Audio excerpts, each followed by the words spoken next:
नरखेड येथील राष्ट्रीय स्वयंसेवक संघातर्फे गांधी चौक नरखेड येथे श्री छत्रपती शिवाजी महाराज यांचा राज्याभिषेक सोहळा दिन साजरा करण्यात आला। या प्रसंगी या कार्यक्रमाचे वक्ते डॉक्टर मंगेश आचार्य, प्रमुख अतिथी ॲडव्होकेट सुदेश मानकर उपस्थित होते। डॉक्टर मंगेश आचार्य यांनी श्री छत्रपती शिवाजी महाराज यांच्या जीवनावर प्रकाश टाकला।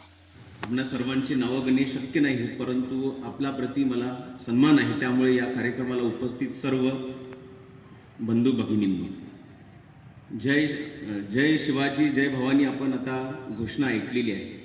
ही घोषणा ऐकल्यानंतर केवळ ही घोषणाही नाही हे आपल्या लक्षात येतं, कारण ही त्या सांस्कृतिक परंपरेचं एक असं प्रेरणापुंज आहे जे अजूनही आपल्या रक्तामध्ये एक सळसळती ऊर्जा निर्माण करते।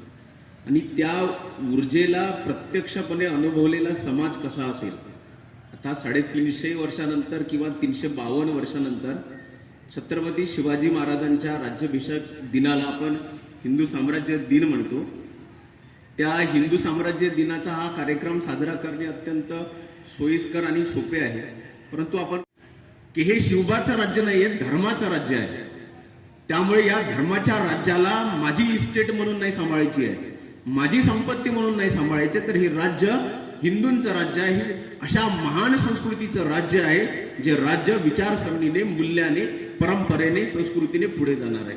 त्यामुळे पुन्हा एकदा जेव्हा छत्रपती शिवाजी महाराज आपल्या मित्राला म्हणतात, ते लिहितात की राज्य निर्माण व्हावं, स्वराज्य निर्माण व्हावं, ही तर साक्षात भगवतीची इच्छा आहे।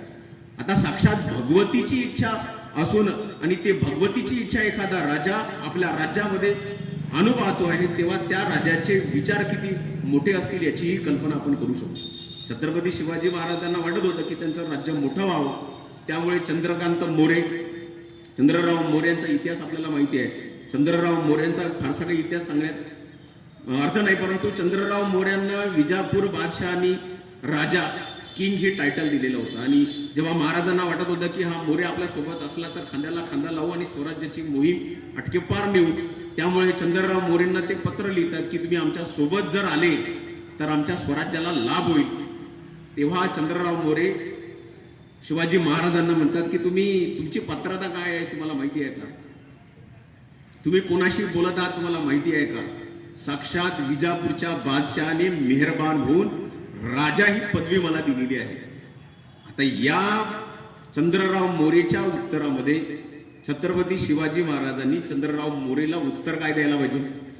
तर छत्रपती शिवाजी महाराज चंद्रराव मोरेला म्हणतात की तुम्हाला बादशहाने मेहरबान होऊन राजा ही पदवी दिलेली आहे, मला हे राज्य साक्षात शिवशंभूने दिलेलं आहे। आता तुम्ही कल्पना करू शकता की विजापूरच्या बादशहाने एखाद्या कार्यक्रमामध्ये, एखाद्या फंक्शनमध्ये, एखाद्या सेलिब्रेशनमध्ये राजाला, या चंद्रराव मोरेंना राजा ही पदवी दिलेली असेल, पण छत्रपतींना शिवशंभूने ही जी व्यवस्था आहे ही राजा ही पदवी कधी दिलेली असेल। त्यामुळे छत्रपती शिवाजी महाराजांनी राज्य, संपत्ती, गड किल्ले हे स्वतःचे कधीच मानलेले नाही, तर ते हिंदू परंपरेचे मानलेले आहे, संस्कृतीचे मानलेले आहे, साक्षात शिवशंभूचे, भगवतीचे मानलेले आहे। त्यामुळे छत्रपती शिवाजी महाराजांची तुलना इतरांशी तर होऊ शकत नाही।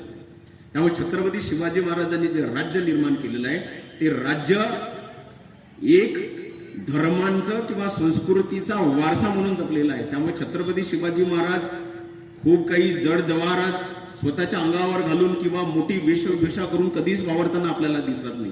त्याच्या मागे कारण आहे, खऱ्या अर्थाने छत्रपती शिवाजी महाराजांचा मूळ स्वभाव हा वैरागी स्वरूपाचा होता। त्यांना या सत्तेचा, गडाचा, सत्तेच्या राज्याचा कोणत्याच प्रकारचा लोभ नव्हता।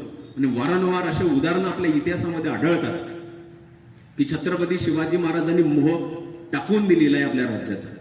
एक उदाहरण इतिहासामध्ये आपल्याला आढळते की छत्रपती शिवाजी महाराजांच्या त्या राज्यामध्ये एकदा तुकाराम महाराजांचं कीर्तन सुरू होतं आणि तुकाराम महाराजांच्या या कीर्तनाला साक्षात छत्रपती ऐकायला गेले।